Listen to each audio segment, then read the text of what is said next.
පින්නතුනි අද ධර්මදේශනාවේ මාතෘකාව හැටියට මම යොදා ගන්න කල්පනා කළේ අපේ භාග්‍යතුන් වහන්සේ දේශනා කොට වදාළ ඊතා උතුම් සූත්‍ර දේශනාවක එක් ධර්ම කාරණාවක්. කම්මස්සකා මානව සත්තා කම්ම දායාදා කම්ම යෝනි කම්ම බන්දු කම්ම පටිසරණෝ යං කම්මං කරිස්සාමි කල්යාණං වා පාපකං වා තස්ස දායාදෝ භවිස්සාමිති.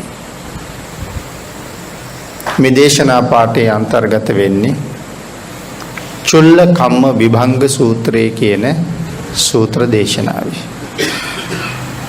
සුභ කියන මානවකයාට තමයි භාග්‍යතුන් වහන්සේ මේ දේශනාව කරන්න යෙදුනේ. පින්නතුනි මේ සූත්‍ර පාඨයේ සඳහන් කාරණාව අපි මේ දේශනාව පුරාවට ටිකක් දීර්ඝව සාකච්ඡා කරමු. කම්මස්සකා මානව සත්තා කම්ම දායාදා. මහණෙනි මේ ලෝකේ ජීවත් වෙන මේ සියලු දෙනාගේම දායාදය කර්මයයි. කර්මය කියලා කියන්නේ මේ ලෝකේ අන් සියලු දේට වඩා බලවත් වූ විශේෂපතයක්. අපේ භාග්‍යතුන් වහන්සේ මේ ලෝකේ කෙනෙකුට හිතලා ඉවර කරන්න බැරි කාරණා කීපයක් දේශනා කළා. හිතලා ඉවර කරන්නත් බෑ, හිතන්න යන්නත් එපා කියලා. එයින් එකක් කර්මය. බුද්ධ විශේෂ ගැන හිතන්න එපා කීවා. සත්ව විශේෂ ගැන හිතන්න එපා කීවා. ලෝක විශේෂ ගැන හිතන්න එපා කීවා. ධානලාභීකුගේ ධාන විශේෂ ගැන හිතන්න එපා කීවා. කර්ම විශේෂ ගැන හිතන්න එපා කිව්වා. ඒ කියන්නේ මේ දේවල් හිතන්නම එපා කියලාද මේ තියෙන්නේ? නෑ, හිතන්න එපාම කියලා නෙමෙයි භාග්‍යතුන් වහන්සේ සඳහන් කරන්නේ. මෙන්න මේ සඳහන් කරපු කාරණාවන් පිළිබඳව අපිට කවදාවත් හිතලා ඉවරයක් කරන්න බෑ කියලා දේශනා කළේ. භාග්‍යතුන් වහන්සේ ගැන කල්පනා කරන්න ගත්තාම වෙනදී අපිට කවදාවත් ඉවර කරන්න බෑනේ භාග්‍යතුන් වහන්සේ ගැන හිතලා. ඒ නිසාම ධර්මයේ සඳහන් කරනවා. තව කෙනෙක් කොහොමද ලෞතර බුදු කෙනෙකුගේ ගුණය ප්‍රමාණය කරන්නේ? එවන් වූ ලෞතර බුදුරජාණන් වහන්සේ නමක් මහා කල්පයක් පුරාවට තවත් ලෞතර බුදු කෙනෙකුගේ ගුණය දේශනා කළොත් මහා කල්පේ නිමා වෙනවා. දේශනා කරන්න තව බුදු ගුණ ඉතුරු වෙනවා කියලා. ඉතින් ලෞතර බුදු කෙනෙක් දේශනා කළත් කල්පයක් පුරාවට දේශනා කළොත් කල්පේ ඉවර වෙනවා. ඉතින් එතකොට පෘථග්ජන අපි ඒ ගුණය ගැන කොහොමද ඉවර වෙනකන් හිතන්නේ? සඳහන් කළේ එහෙම හිතාගෙන යන්න ගියොත් අපි උම්මත්තක තත්ත්වයටපත් වෙනවා කියලා.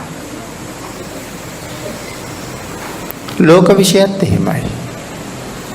කවදාවත් ලෝකය ගැන හිතලා ඉවර කරන්න බෑ.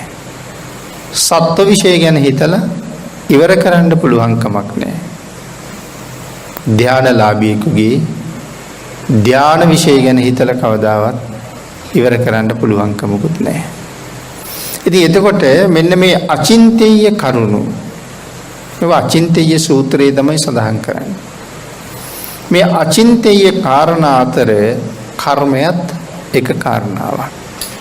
කම්මස්සකා මානව සත්තා කම්ම දායාදා.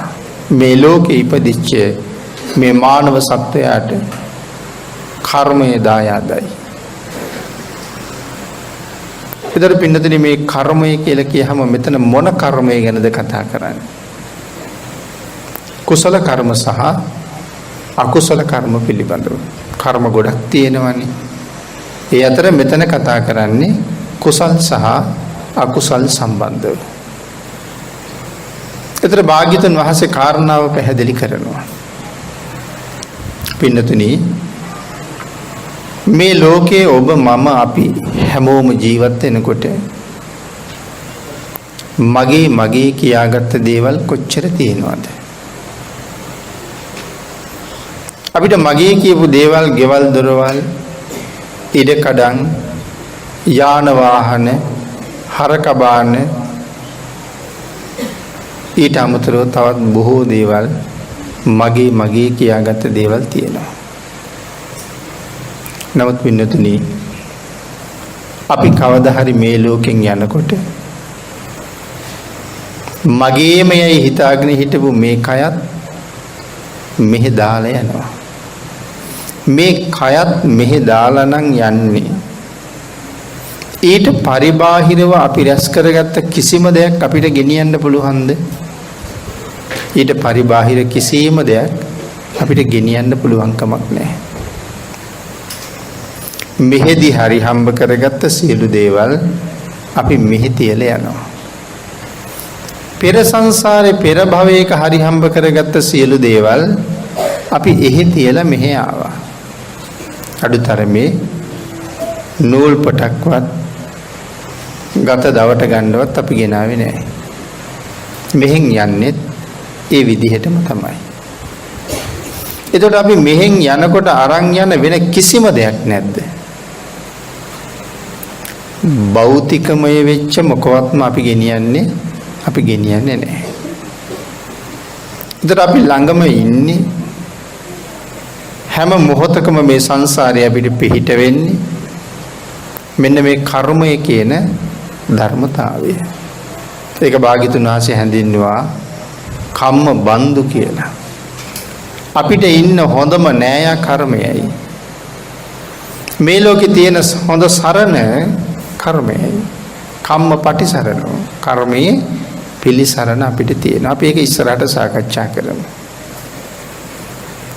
එතකොට පින්නතුනි, මේ ලෝකේ මම සඳහන් කළානේ අපි ගාව හරි හම්බ කරගත්ත මුකුත් අපි ගෙනියන්නේ නැහැ කියලා. නමුත් ඒ දේවල් එකතු කරගන්න ගිහිල්ලා අපි රැස් කරගත්ත මොනවද?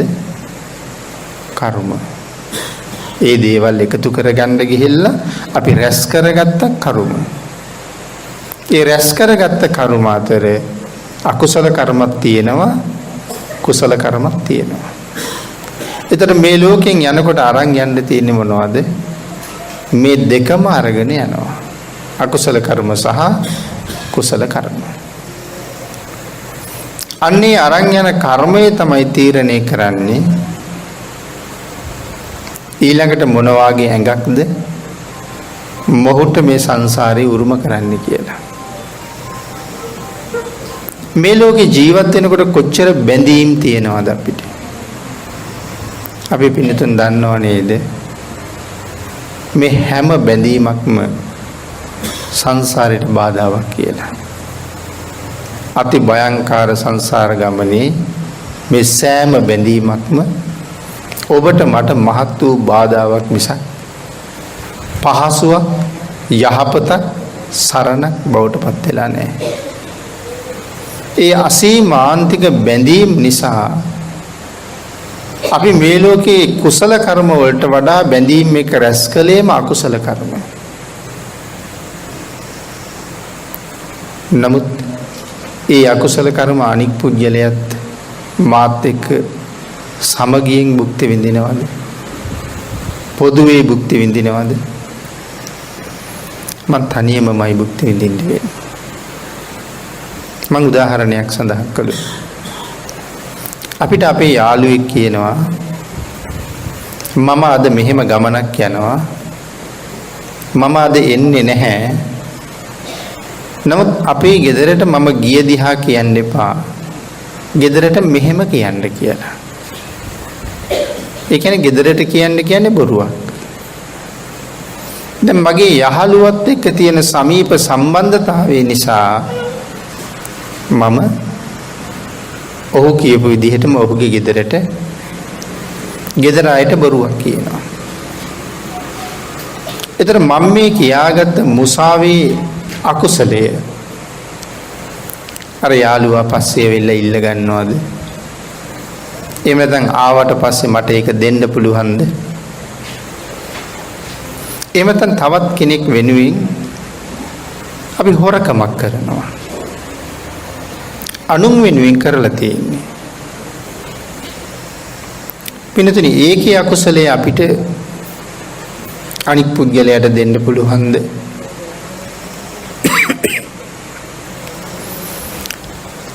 ඔහුට දෙන්න පුළුවන්කමකුත් නැහැ. ඒකත් මම තනියමම භුක්ති විඳින්න ඕනේ. එතකොට මේ එක කර්මයක් කරාම එක වතාවක් විපාක විඳලා ඒක ඉවර වෙනවද? එක කර්මයකට විපාක විඳින්න ඕනේ ආත්ම 100,000 ගණන්. සමහර කර්ම වලට විපාක විඳින්න ඕනේ ආත්ම කෝටි ප්‍රකෝටි ගණන්. එතකොට තමයි අපිට තේරෙන්නේ මම මේ යහළුවෙක් නිසා, ඥාතියෙක් නිසා, දරුවෙක් නිසා රැස් කරගත්ත කර්මයක බලපෑම කොච්චරද කියලා. පාඩුව වැටෙන්නේ විඳින්න ගියහම. නමුත් දැන් සිද්ධ වෙලා ඉවරයි. අන්න ඒක නිසායි භාග්‍යතුන් වහන්සේ දේශනා කරන්නේ මේ කාරණාව තේරුම් අරගන්න කියලා. අන්න ඒක නිසා මේ එක ජීවිතයක තියෙන බැඳීම් නිසා අපි කොයි තරම්නම් කර්ම රැස් කරනවද? ඉඩමක් නිසා. හිතලා බලන්නකෝ මහ පොළොව නිසා කොච්චර කර්ම රැස් කරනවද කියලා. සමහරලාට තමන්ගේ අම්මටත් දොස් කියනවා. තාත්තටත් දොස් කියනවා. ජීවිතේ දුන්න අම්මත් තාත්තත් එක්ක සමහර වෙලාවට උසාවියක දෙපැත්තේ ඉඳගෙන නඩු කියනවා. ඉඩම් කෑල්ලක් වෙනුවෙන්. එකම කුසින් ඉපදිච්ච දරුවෝ මේ මහ පොළොවේ ඉඩම් කෑල්ලක් වෙන් කරගන්න ගිහිල්ලා මහ පාරේ තනියම හම්බ වුණත් අහක බලාගෙන දෙපැත්තට යනවා. ඉඩම් කෑල්ලක් නිසා. ඉතින් ඔය වෙනුවෙන් රැස් කරපු කර්ම කොච්චරද? ඒ වෙනුවෙන් රැස් කරපු අකුසල කොච්චරද? නමුත් අන්තිමට ඒ ඔක්කොම මේ ලෝකේ දාලා අපි මෙහෙන් යන්න යනවා. අපි නඩු කියන ඉඩමට අපිට කලින් තව කී දෙනෙක් නඩු කියන්නේ නැද්ද? සමහරලාට නඩුව තාම උසාවියේ තියෙනවා. ඉඩම තිබුණ තැන තියෙනවා. නඩුව ගොනු කරපු අය නැහැ. ඒ ඉඩමට ආයේ අපි නඩු කියනවා. අපෙන් පස්සේ අය කවුරු හරි ওই ඉඩමට නඩු කියනවා. හැබැයි නඩු කියපු අය නැති වුණාට ඉඩම තියෙනවා.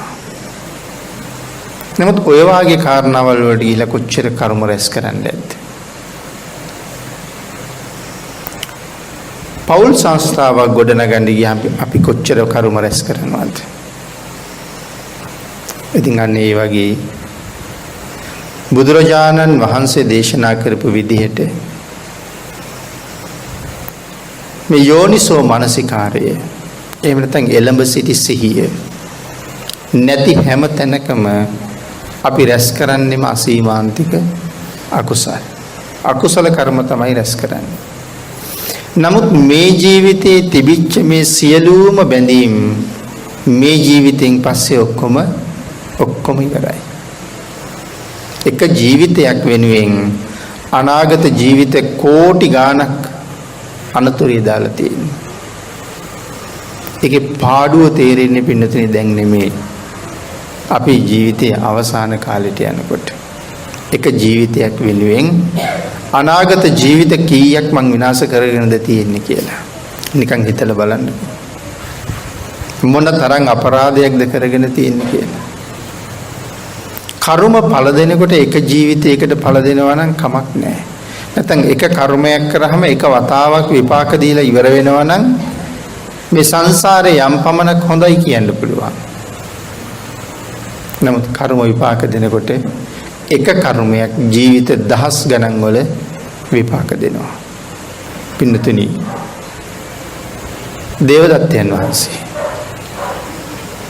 ඒ වගේම කර්මයක් නිරස් කරන්නේ මොනවා නිසාද? ඒ කර්මයක් තණ්හාව නිසා, බැඳීම නිසා, ධනයට තිබිච්ච තණ්හාවක් නිසා මහබෝසතාණන් වහන්සේට ශාප කරනවා.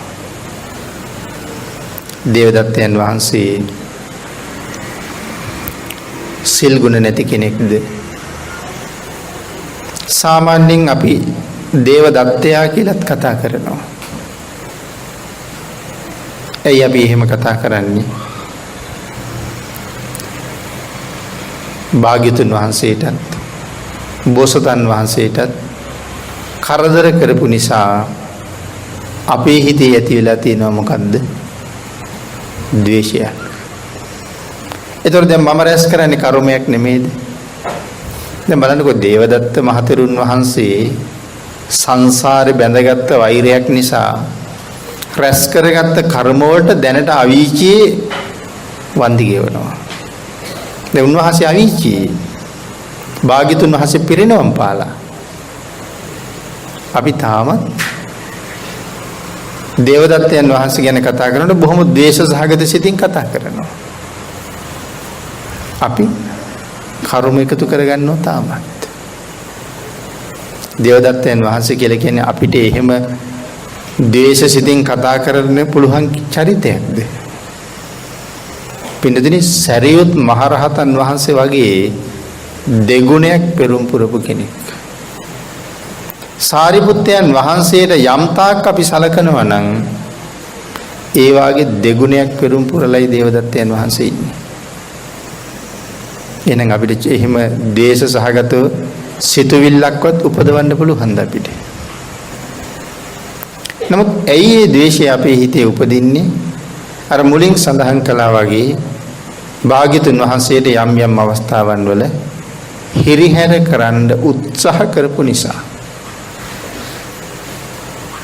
නමුත් භාග්‍යතුන් වහන්සේ දේශනා කරපු ධර්මයේ හැටියට ඒ උපදවන දේශසිත අපිට ඒ තරම් යහපතක් වෙන්නේ නැහැ. පින්නතේ දේවදත්තයන් වහන්සේ සිල් පළුදු කරගත්ත භික්ෂුවක් කියලා අපේ ත්‍රිපිටකයේ කොතනකවත් සඳහන් කරලා නැහැ. සිල් අපිරිසිදු කරගත්ත සිල් බිඳගත්ත පරාජිකා වුණ භික්ෂුවක් කියලා ධර්මයේ කොතනවත්ම සඳහන් කරලා නැහැ. ඒ තරම්ම පිරිසිදු සීලයක් උන්වහන්සේ රැක්ක නිසා තමයි උන්වහන්සේට ධ්‍යාන අභිඥා පවා තිබුණේ. පංච අභිඥා අෂ්ට සමාපatti උපදවලා හිටියේ ඒ තරම්ම පිරිසිදු සිල් රැකපු නිසා. කරගත්ත කර්මය තමයි භාග්‍යතුන් වහන්සේට කරදර කරපු එක සංසාරේ ඇති කරගත්ත වෛරය. බැඳීමක් නිසා, තණ්හාවක් නිසා. මොනවට තිබුණ තණ්හාවද? ධනයට තිබුණ තණ්හාව නිසා තමයි මේ අපරාධය මේ විදියට සිද්ධ වෙන්නේ. ඒ තරම් සිල් රැකලා ඉඳලා, ඒ තරම් ගුණ පුරලා ඉඳලා මතුවට පාරමී පසේබුදු කෙනෙක් බවට පත් වෙන්නේ මහා කල්ප අසංඛ්‍ය ගණනක් පාරමී පූර්ණේ කරලා ඉඳලා මේ තණ්හාව මේ සංසාරේ කොයිතරම් දික් කරලා දෙනවද? නමුත් පින්නතුනි, ඒ සියලුම බැඳීම් තියෙන්නේ ඒ ජීවිතේට විතරනේ. නිකන් හිතලා බලන්න තවත් ජීවිතයකට ඒ බැඳීම් යනවද කියලා. අන්න ඒක පැහැදිලි කරන්න අපේ භාග්‍යතුන් වහන්සේ අස්සක කියන ජාතක කතාව දේශනා කළා. සමහරලාට අපේ අය අහලා ඇති. අස්සක කියන රජුරුවන්ගේ බිරිඳ. ඇයගේ නම උපරි. උපරි දේවිය කොයිතරම් ලස්සනයිද කියලා සඳහන් කරනවා. ශරීරයෙන් රැස් විහිදෙනවා කියලා. දැන් අපිට රැස් විහිදෙනවා කියලා කියහම අපිට පුදුමයිනේ. මොකද අපි රැස් විහිදෙන අය දැකලා නැහැනේ. ඒ හින්දා අපිට හිතෙනවා කොහොමද රැස් විහිදෙන්නේ කියලා. සංසාරي කරගත්ත කල්යාණ කර්ම, පාප කර්ම සහ කල්යාණ කර්ම. එතකොට මේ රැස් විහිදෙන්නේ සසර කරගත්ත කල්යාණ කර්ම. ලස්සන රූපයක් ලැබිලා තියෙන්නේ සංසාරي කරගත්ත යහපත් වූ කුසල කර්ම. එහෙම නැත්නම් කල්යාණ කර්ම. ලස්සන වර්ණයක් ලැබිලා තියෙන්නේ සංසාරي කරගත්ත තවත් වෙනම කුසල කර්මයක ප්‍රතිඵල. ලස්සන රූපයක් ලැබෙන්නේ මොනව කරාමද?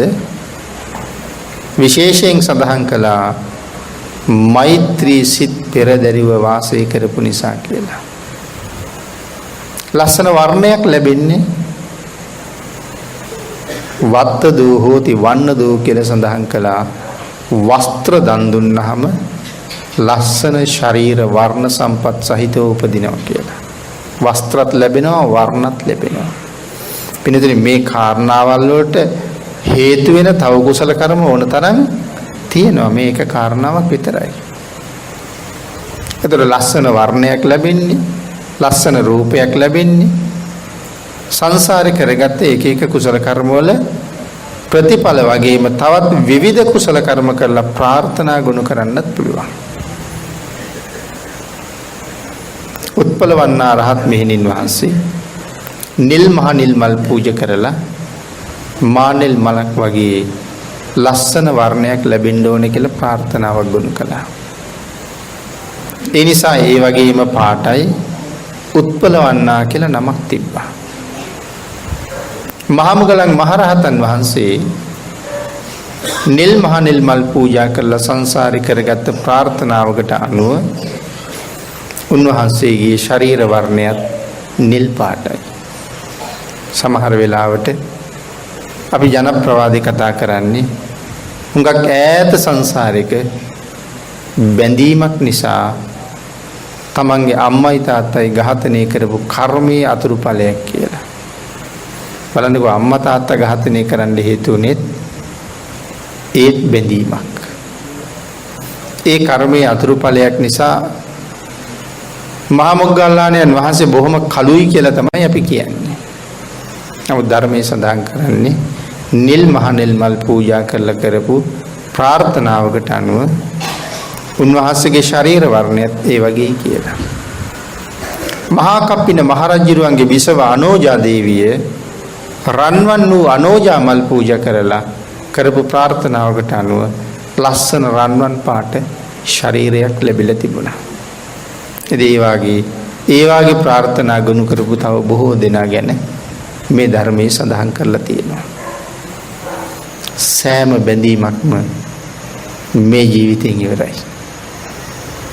එහෙනම් ඔබටත් මටත් මේ ලෝකේ යම් දෙයක් සම්බන්ධයෙන් යම් බැඳීමක් තියෙනවා නම් ඒ බැඳීම් මේ ජීවිතයෙන් ඉවරයි. නමුත් මේ ජීවිතේ ඉවර වෙනකොට අතහැරලා යන ඒ තරම් දේවල් වෙනුවෙන් මම රැස් කරලා තියෙන කර්ම සමුදාය කොච්චරද කියන එක තමයි හිතලා බලන්න ඕනේ. දැන් ඒවා මට මුකුත්ම නැහැ. නමුත් කර්ම ටික තනියම විඳවන්න ඕනේ පෙර ආත්මවල ඒවා. දැන් ගිය ආත්මවල කර්ම නැද්ද අපිට? ඔය වගේම රැස් කරපුවා ප්‍රමාණයක් නැහැ. ප්‍රමාණය පෙන්වන්න පුළුවන් කමක් නැහැ. ඒ තරම්ම කර්ම ගොඩක් රැස් කරලායි තියෙන්නේ. ඒ කර්ම ඔක්කොම විඳවලාද ගෙවලා ඉවර කරලාද මේ ඇවිල්ලා ඉන්නේ? නෑ පින්නතේ කුසල් විතරක් නෙමෙයිනේ රැස් කළේ. අකුසලුත් රැස් කළා, කුසලුත් රැස් කළා. ආන්ගේ කුසලයන්ගේ බලයෙන් සමහර ආත්මවල දුගතියට යනවා, සමහර භවවල අතීත කර්මත් එකතු වෙලා ආපහු සුගතියක උපදිනවා. පෙර සංසාරේ කරගත්ත අසීමාන්තික කුසල් සමුදායක් වියදම් කරලා තමයි මේ ජීවිතේ අරගෙන තියෙන්නේ. නිකම්ම ওই ජීවිතේ හම්බුණාද? පෙර සංසාරේ කරගත්ත අසීමාන්තික කුසල් කන්දක් ওই ජීවිතේ ලබන්න වියදම් කරලායි තියෙන්නේ. ඒ නිසා මේක නිකම්ම ගත්ත ජීවිතයක් නෙමෙයි නිකම්ම ගෙවලා දාන්න. හුඟක් වියදම් කරලා අරගත්ත ජීවිතයක්. මොනවද වියදම් කරලා තියෙන්නේ රුපියල්ද? නේ අතීතේ රැස් කරපු කුසල්. එහෙමනම් එදාමම රැස් කරගත්ත කුසල් මේ ජීවිතේ ගන්න එච්චරම වියදම් කළා නම් දැන් පෙරපින් සෑහෙන්න ඉවර වෙලා නැද්ද? ඒ ලොකු කුසල් ප්‍රමාණයක් වියදම් කරලා තියෙනවා.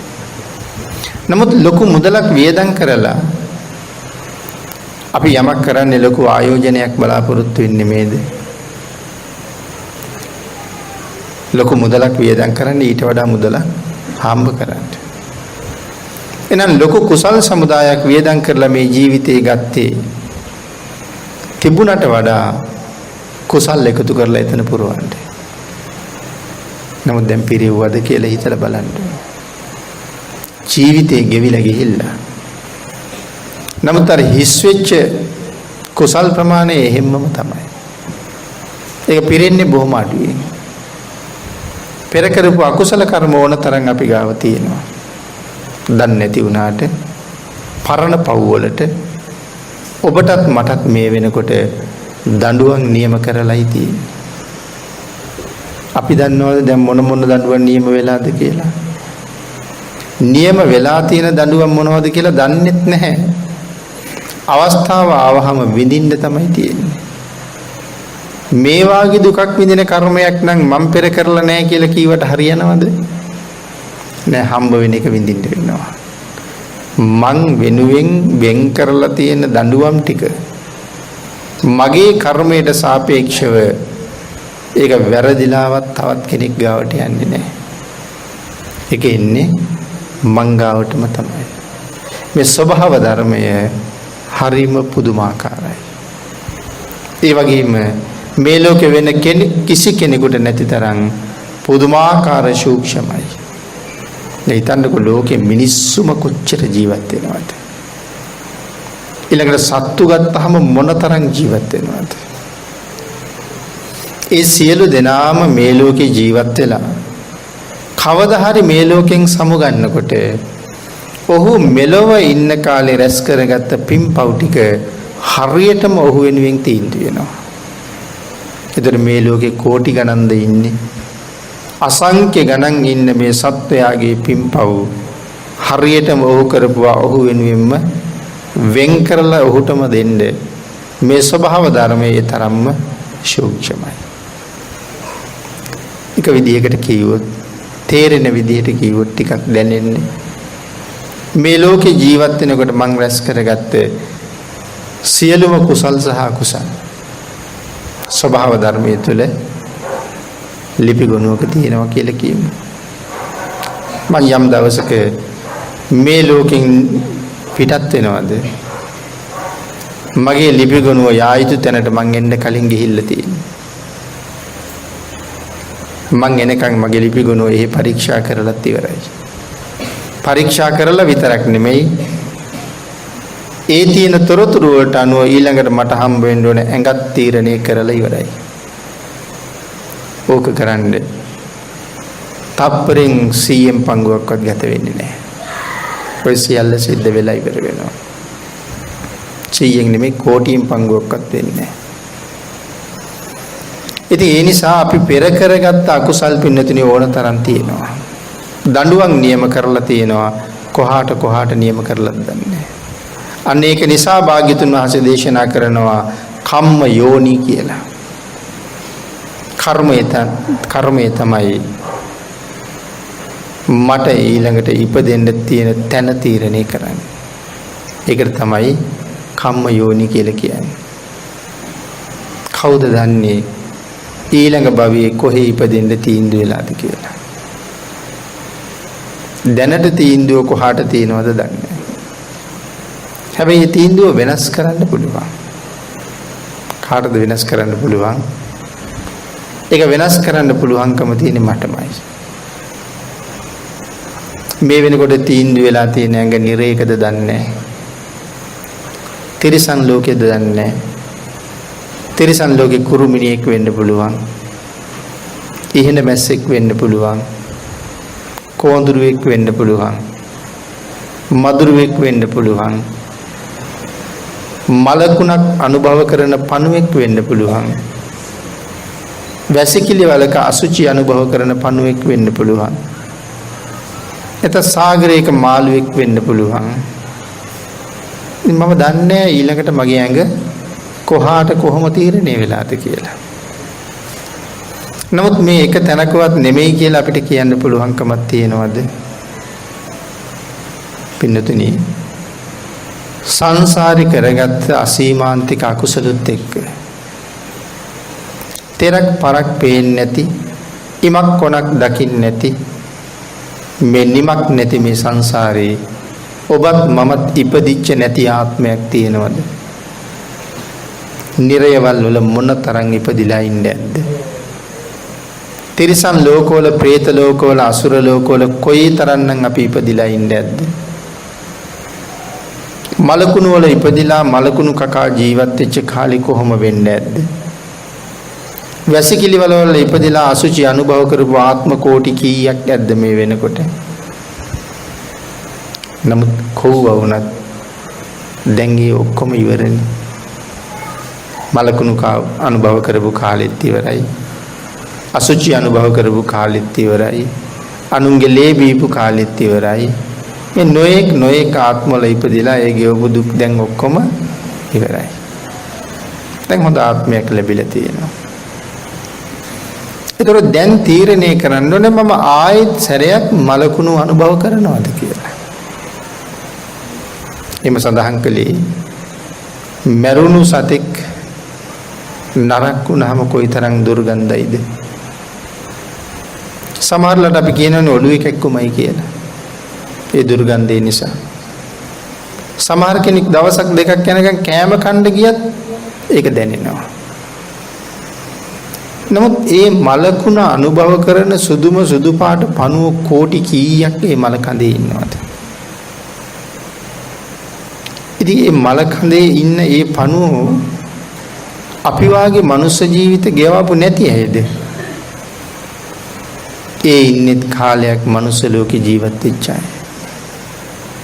ඉතින් ඒකයි මම කිව්ව ඔබත් මමත් ඒ වාගේ මලකුණු වල ඉපදිලා ඒ මලකුණම අනුභව කර කර ජීවත් වෙච්ච වාර නිමක් නැහැ කියලා.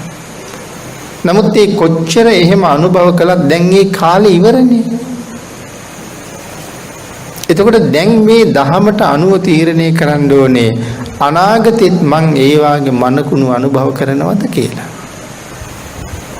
අකමැති නම් යන පාර වෙනස් කරන්නයි තියෙන්නේ. ඒක වෙනස් කරන්න තියෙන හොඳම තැන මේ මනුස්ස ලෝකේ. ඔබත් මම සක්විති රජ වෙලා හිටපු කාලයක් තිබුණා. බඹලොව හිටපු කාලයක් තිබුණා. දෙව්ලොව හිටපු කාලයක් තිබුණා. ඉහළම දිව්‍ය තලයේ ඉඳලා පල්ලෙහැම දිව්‍ය තලයට එනකන් සසර කරගත්ත පින් අඩු වෙන්න පහළට ආපු බව ඇත්තයි. පල්ලෙහැම දිව්‍ය තලයේ නික්මිලා දැන් ඇවිල්ලා ඉන්නවා මනුස්ස ලෝකෙට. මෙතනින් ඉවරද ගමන? අපි එනකන් බලාගෙන ඉන්න තව ලෝක කීයක් තියෙනවද? අපි එනකන් බලාගෙන ඉන්න තව ලෝක 4ක් තියෙනවා. මොනවද? නරකයයි, තිරිසන් ලෝකයයි, പ്രേත ලෝකයයි, අසුර ලෝකයයි. නමුත් මේ 4න් එකකටවත් යන්න කැමති අය ඉන්නවද? අපි කවුරුවත්ම මේ 4න් එකකටවත් කැමති නෑ. කැමති නැත්තම් දැන් මේ අපි පල්ලෙහාට යන්නේ බැහැගෙන. එහෙනම් දැන් ගමන ආපහු හරවන්න එපේ. මේ ජීවිතෙන් පස්සේ අර පල්ලෙහා තැනකට බහින්න අකමැති නම් දැන් මේ යන පාර වෙනස් කරන්න ඕනේ. ඒක වෙනස් කරන්න පුළුවන් හොඳම තෝතැන්නේ තමයි අපි ඉන්නේ. හැබැයි ඒක වෙනස් කරන්නේ මේ ජීවිතෙන් පස්සේද? මේ ජීවිතේ මට අහිමි වෙන්න කලින් තමයි ඒක වෙනස් කරන්න ඕනේ. එතකොට තමන් දැන් තමන්ගෙන් ප්‍රශ්නයක් අහන්න ඕනේ. දැනට මම ඒ යන ගමන වෙනස් කරමින් ඉන්නවද කියලා. හෙට ඉඳලා පටන් ගන්නවා කියලා හිතෙනවද? කවුද දන්නේ හෙට වෙනකන් ජීවත් වෙයිද කියලා? අජ්ජේව කිච්ඡං ආතප්පං කෝජඤ්ඤා මරණං සුයි. අද කළ යුතු දේ අදම කරන්න. කවුද දන්නේ හෙට මැරෙයිද කියලා? එනිසා අපේ ප්‍රමාදී බවක් මිසක් අප්‍රමාදී බවක් නැහැ. අන්නේ සංසාරේ අප්‍රමාදී නොවිච්ච නිසා මේ නොයෙක් සතර අපායවල ඉපදී අනන්ත කාලයක් නිමක් නැති දුක් මේ වෙනකොට භුක්ති විඳලායි තියෙන්නේ. නමුත් දැන් ඒකක්වත් අපිට මතක නැහැ. මතක නැති නිසා තමයි අපි තාමත් මේ විදිහට ඉන්නේ. මතකයි නම් අපි කවුරුත් මේ කරන වැඩ කර ඉන්නේ නැහැ. මේ සියල්ල පසක දාලා අපි අපේ ගමන හදාගන්න ලෑස්ති වෙනවා. අතීතේ රජවරු රජකම දාලා ගියා. සාමාන්‍ය රජවරුද සක්විති රජවරු සක්විති රජකම දාලා ගියා. දල්හනීමි රජුරු තමන්ගේ අතවැසියෙකුට කියනවා යම් දවසක සක්‍රුවන හෙළ වුණොත් මට කියන්න කියලා. පින්නතුනි අවුරුදු 10 ගණන් ගෙවෙනවා සක්‍රුවන හෙළ වෙන්නේ නැහැ. කිහිරි කණු දෙකක් කපලා දෙපැත්තේ හිටවලා සක්‍රුවනට උඩින් එක නූලයි සක්‍රුවනට යටින් තව නූලයි ඇදලා තියෙන්නේ. සක්‍රුවන හෙළ වෙනවද කියලා බලන්න. මෙන්න මෙහෙම වසර 10 ගානක් ගෙවිලා යනකොට එක දවසක් අර පුරුෂයා ගිහිල්ලා කියනවා දන්නවද ස්වාමීනි චක්කරතනේ හෙළුණා කියලා. සක්විති රජුරු ඇයි හෙළුණා කියන්නේ? රජුරවන්ට දැන් ජීවත් වෙන්න තියෙන කාලේ හුඟක් අඩු වෙලයි තියෙන්නේ. ඒ කියන්නේ එහෙනම් දැන් තපසට යන්න කාලේ ඇවිල්ලා තියෙන්නේ. ඒකින්ද පරිනායක රතනයට කතා කරලා මේ රාජ්‍ය බාර ගන්න කියලා ඔහුට බාර දීලා කෙස්රවුල් කපලා කසාවත් ඇඳගෙන දල්හනේමි සක්විති රජුරු ඍෂි ප්‍රෞජ්‍යාවෙන් පැවිදි වෙලා වනාන්තරගත වෙනවා. ඒ වනාන්තරගත වෙලත් පින්නතිනි අවුරුදු 10 ගානක් ඉන්නවා. දීර්ඝායුෂ තියෙන කාලෙන්නේ. වර්තමානයේ හුඟක් අයට මේ ආයුෂ සැකයි. මොකද වර්තමානයේ හිම ස්වභාවයක් තියෙනවා. ධර්මයත් සැක කරන කාලයක් නේ. තේින්ද තිසරණ නැහැ කොහොම. දෙවියන්ට වඩා මිනිස්සුන්ට ආයුෂ තියෙන කාලයක් තියෙනවා. අපේ ආයුෂ දැන් අපි ඉලක්කම් දෙකෙන් ලියන්නේ. නමුත් අපි පින්නතුන් දන්නවද? අපේ ආයුෂ අපි 1.140න් ලියපු කාලයක් තිබුණා කියලා. ඒකයි මම සඳහන් කළේ දෙවියන්ට වඩා ආයුෂ තිබෙන જાතියක් මිනිස්සු කියන්නේ. අපි අපේ ආයුෂ 1.140න් ලියලා තියෙනවා. දැන් තේරෙනවද පොඩි ගමනක්ද මේ එන්නේ කියලා? මේ සංසාරේ 1.140න් ආයුෂ ලියපු ආත්ම කීයක් පහුවෙන්නේ නැද්ද පින්නතුනි? සුළුපටුද සසර. ඒතර ඇයි ආයුෂ අඩු වෙන්නේ? ආයුෂ අඩු වෙන්නේ මිනිස්සුන්ගේ පව් වැඩි වෙන්න ආයුෂ අඩු වෙනවා. සක්වලවල් හැදෙන්නේ මිනිස්සුන්ගේ පිනට. සක්වලවල් විනාශ වෙන්නේ මිනිස්සුන්ගේ පවට. ඉතින් අපි ජීවත් වෙන මේ ලෝකේ දැන් ඉදි වෙමින් පවතිනවද? නෑ පින්නතේ දැන් වෙනසෙමින් පවතිනවා. මේ තියෙන වෙනස් වෙන කාලේ. ඉතින් ඒක නිසා ඒ තරම් දීර්ඝ ආයුෂ භුක්ති විඳ කාලයක් තිබ්බ මිනිස්සු. ඔය දල්හනේමි රජුගේ කාලේ එහෙම අවුරුදු 80000 ගාණක් විතර වාගේ සාමාන්‍ය මිනිස්සුන්ගේ ආයුෂය. ඉතින් ඍෂි ප්‍රෞජ්‍යාවෙන් කැලෑවට ගිහිල්ලා අති දීර්ඝ කාලයක් ඍෂිවරයෙක් හැටියට ධ්‍යාන වඩලා මරණින් මත්තේ බඹලෝ තමයි උපදින්නේ. ඒ ස්වභාවය සක්විති රජු කවදාවත් සතර පාය කියන්නේ නැහැ. මොකද ඊටාම ධාර්මිකව රාජ්‍ය කරනවනේ. අපවත් වෙලා බඹලෝ තමයි උපදින්නේ. ඒතර මම සඳහන් කරන්න හැදුවේ මනුස්ස ලෝකේ තියෙන උසස්ම සැපය විඳින්නේ සක්විති රජු. එවන් වූ සක්විති රජුරුවොත් ඒ රාජ්‍ය අතහැරලා දාලා තමන්ගේ විමුක්තිය වෙනුවෙන් වනාන්තරගත වෙනවා. මං කිව්වේ අපිට හරියටම වැටහෙනවා නම් නිරය, අපිට හරියටම වැටහෙනවා නම් සතර අපාය, අපිට හරියටම වැටහුනොත් සංසාරේ ආපු දුර, අපි මේ කර කර ඉන්න දේවල් එකක්වත් කරන්නේ නැහැ කියලා මම සඳහන් කළේ ඒක. ඒ තරම්ම භයානක සංසාරික අපි ආවේ. ඒන ගමනේ නොයිපදුන තැනක් නැති නිසායි කම්ම යෝනි, උපදින තැන තීරණය කරන්නේ කර්මය. ඒතර යහපත් කර්ම වලින් මොනවද තීරණය කරන්නේ?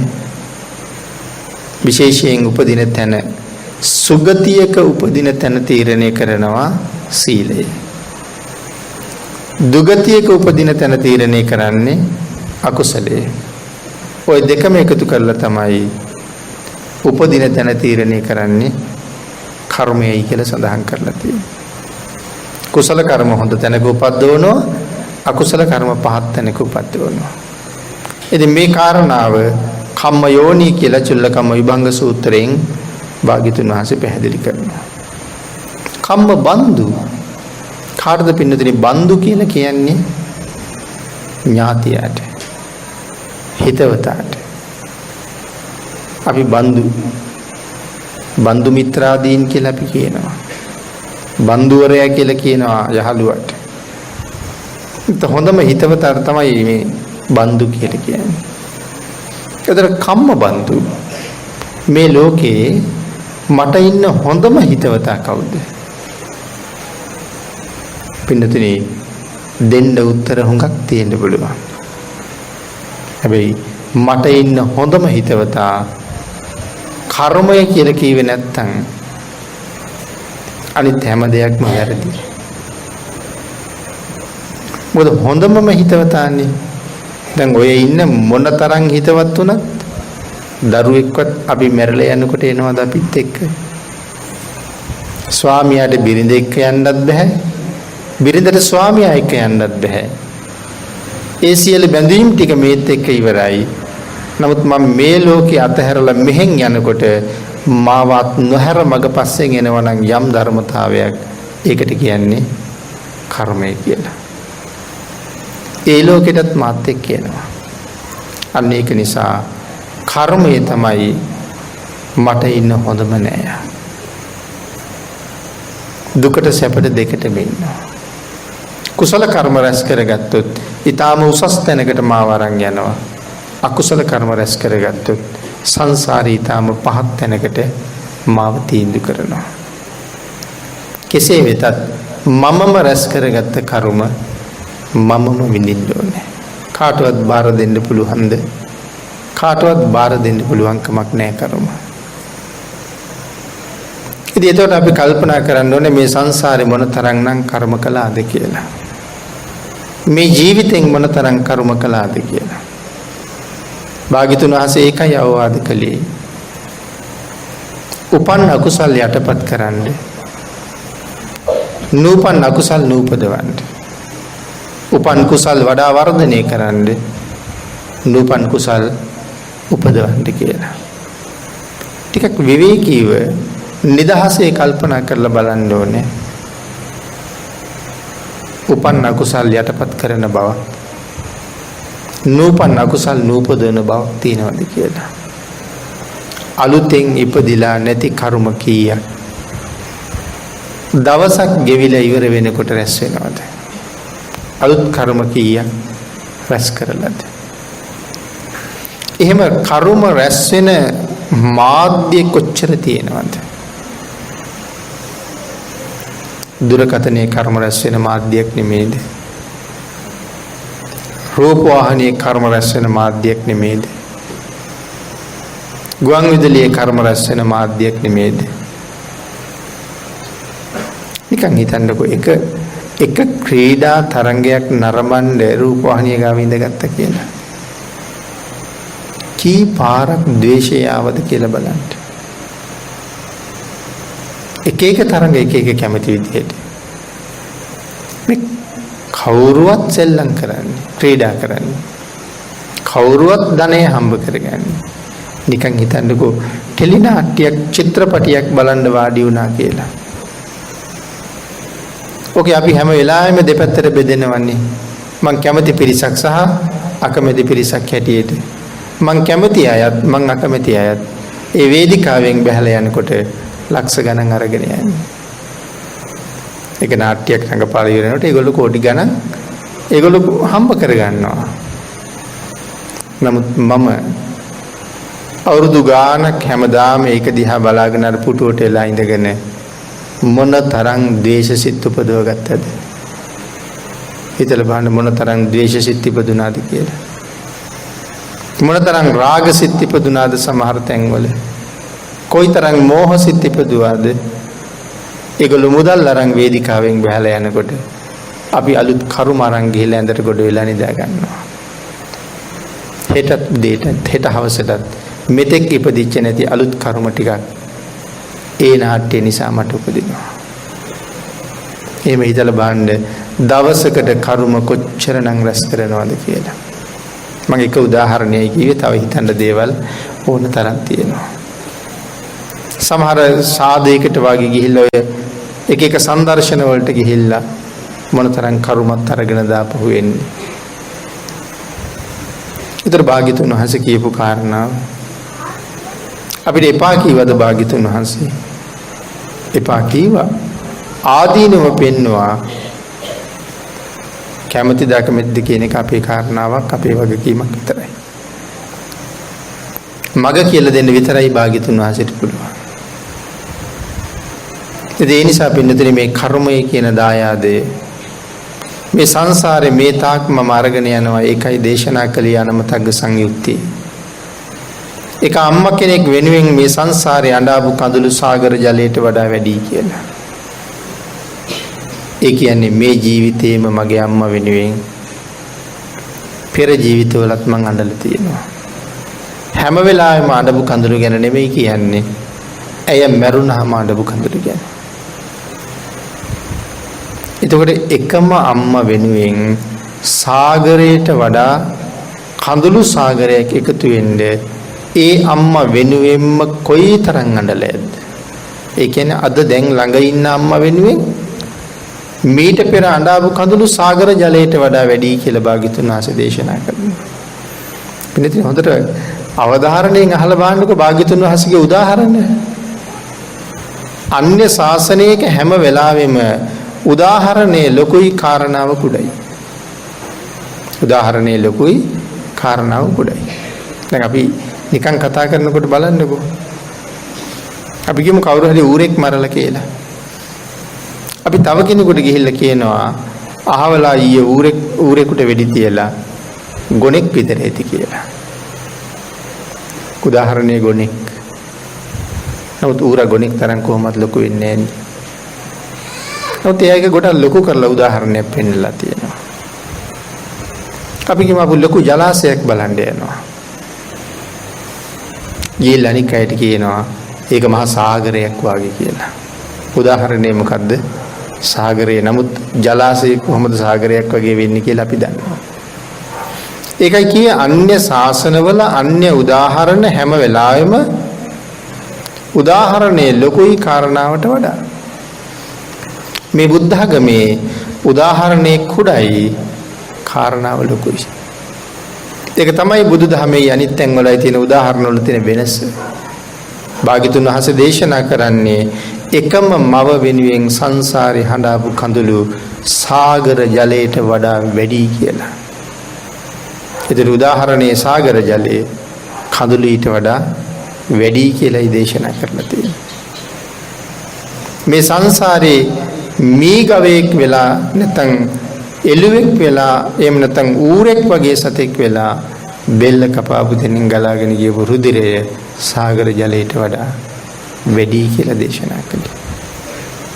ඒ වගේ පක්ෂියෙක් වෙලා බෙල්ල කපාපු දෙනින් ගලාගෙන ගියපු රුධිරය මේ ආදි වශයෙන් හිතලා බලන්නකො හැම තැනම තියෙන සාගර ජලයට වඩා වැඩි කියලා ඒ උදාහරණේ පෙන්නන්නේ.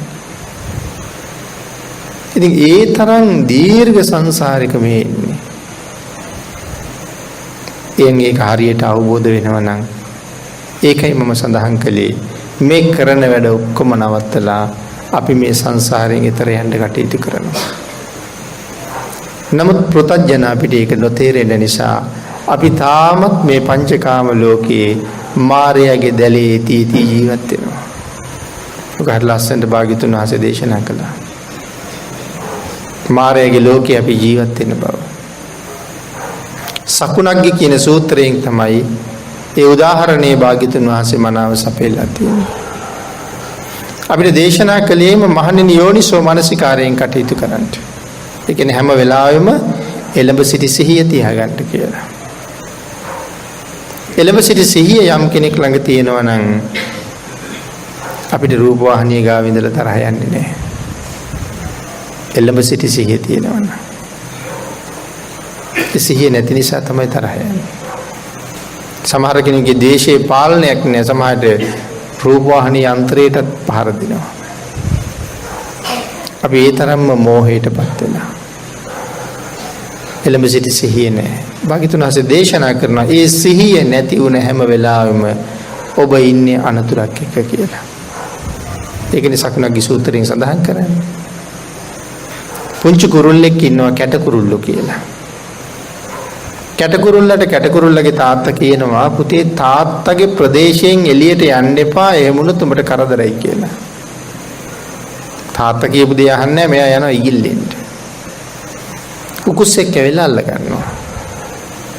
සකුණයන්ට අග්‍රයි. ඒතකොට සකුණක්ගේ කියලා කියන උකුස්සට. දැන් උකුස්ස අල්ලගෙන පාද අතරේ හිර වෙලා මෙයා අඬ කියනවා අනේ තාත්තා කියපු දේ ඇහුවනම් මට මෙහෙම වෙන්නේ නැහැ. තාත්තා කියපු දේ ඇහුවනම් මට මෙහෙම වෙන්නේ නැහැ කියනවා. උකුස්සට මේක ඇවිල්ලා අහන මොනවද උඹේ තාත්තා කිව්වේ?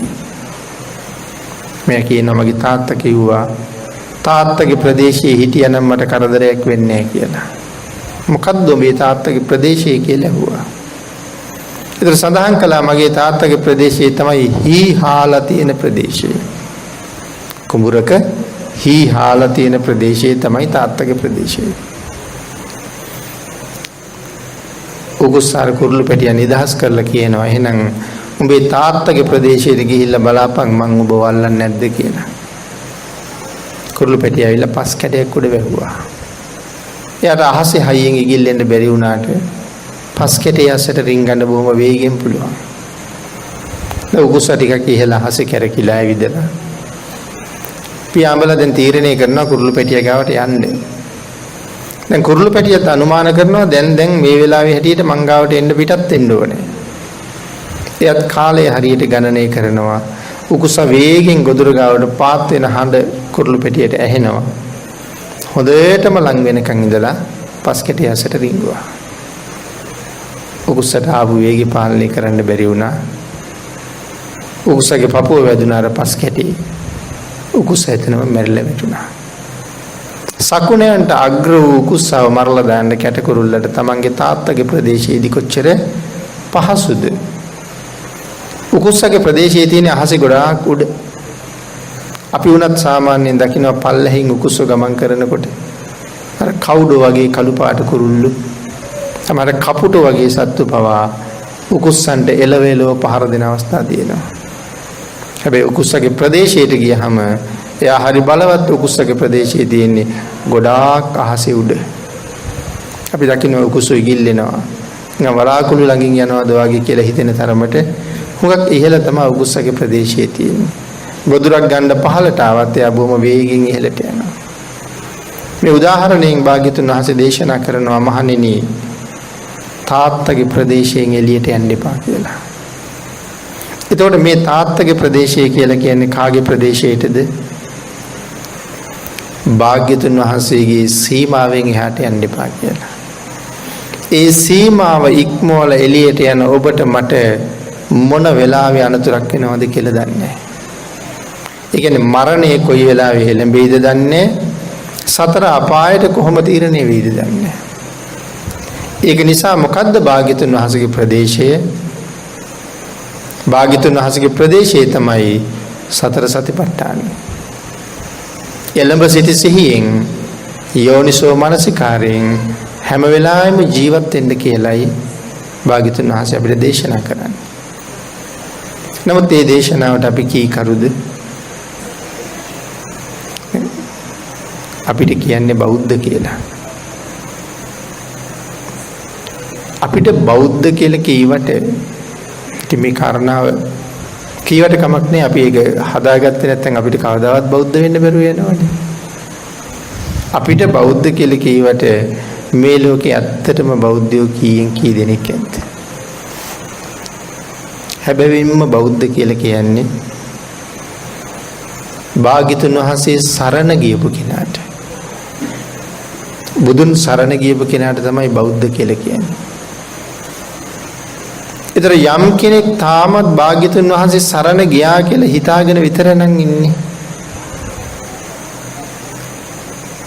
තාත්තට පුතා ගොඩක් කීකරුයි නම් ඒ පුතා තාත්තා කියන දේ ඉක්මවල යනවද? ඉක්මවල ගියොත් තාත්තා සලකනවද මේ පුතා මට කීකරුයි කියලා?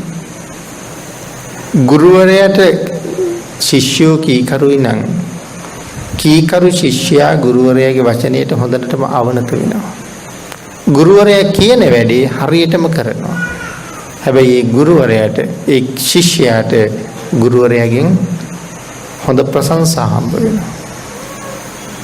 එතකොට එහෙනම් මේ ලෝකේ අපේ ගුරුවරයා කවුද? භාග්‍යතුන් වහන්සේ. අපේ ශාස්ත්‍රඥ වහන්සේ භාග්‍යතුන් වහන්සේ. එතකොට අපි ඔක්කොම කවුද? භික්ෂු භික්ෂුණී උපාසක උපාසිකා අපි ඔක්කොම ශ්‍රාවක. අපි හොඳම ශ්‍රාවකයෝ වෙන්නේ මොනවා කළොත්ද? භාග්‍යතුන් වහන්සේගේ වචනෙට කීකරුණා. අපි කීකරුද වචනෙට? හිතලා බලන්න කීකරුද වචනෙට කියලා.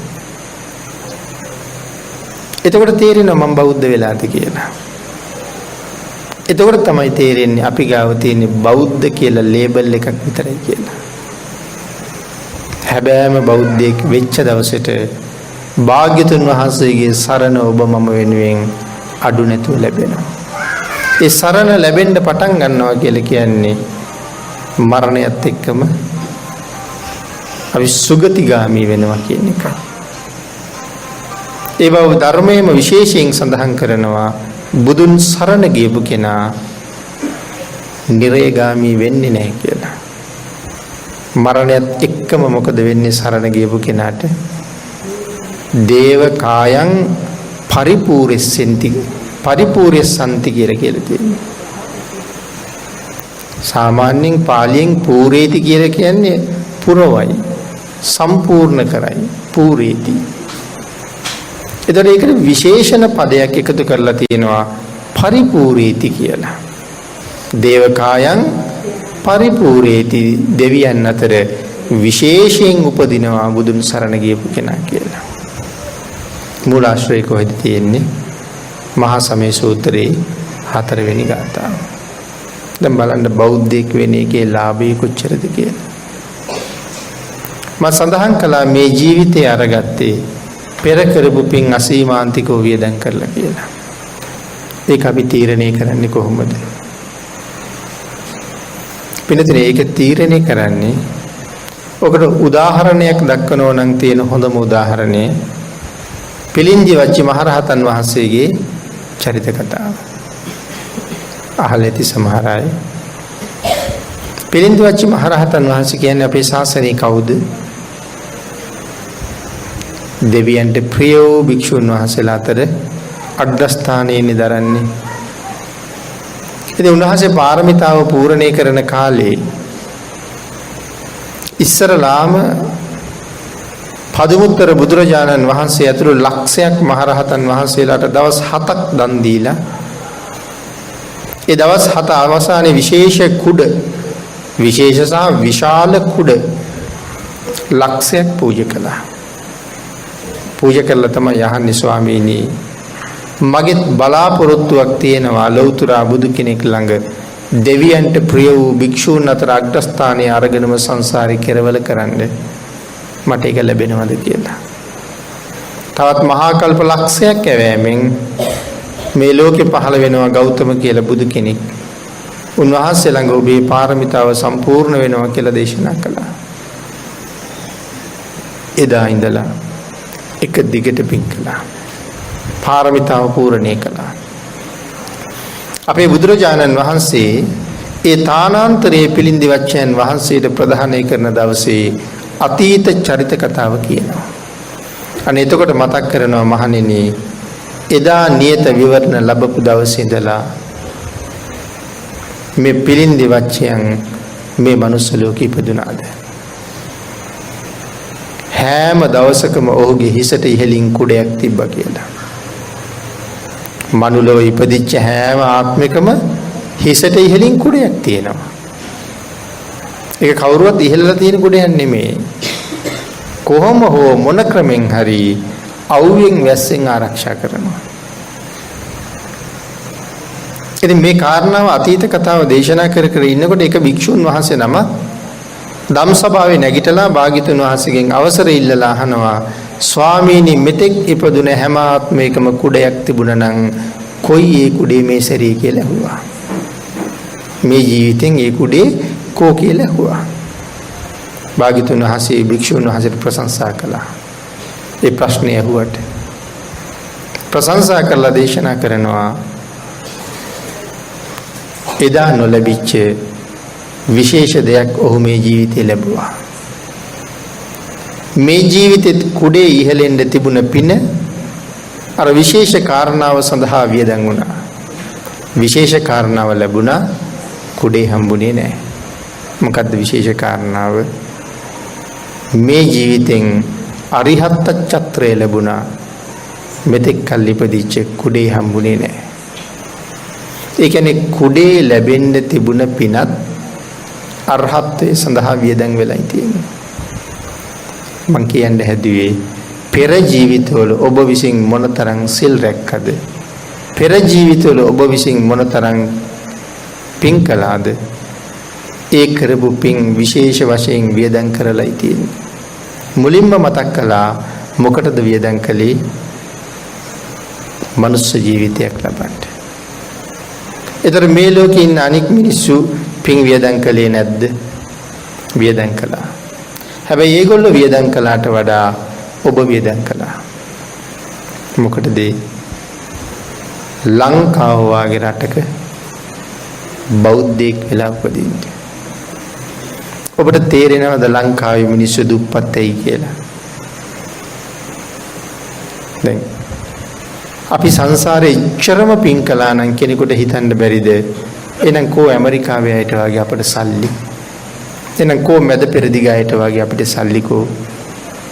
එමෙ හිතෙන්නේ නැද්ද? ඒක තමයි අර උදාහරණයෙන් පෙන්නලා තියෙන්නේ අපිට.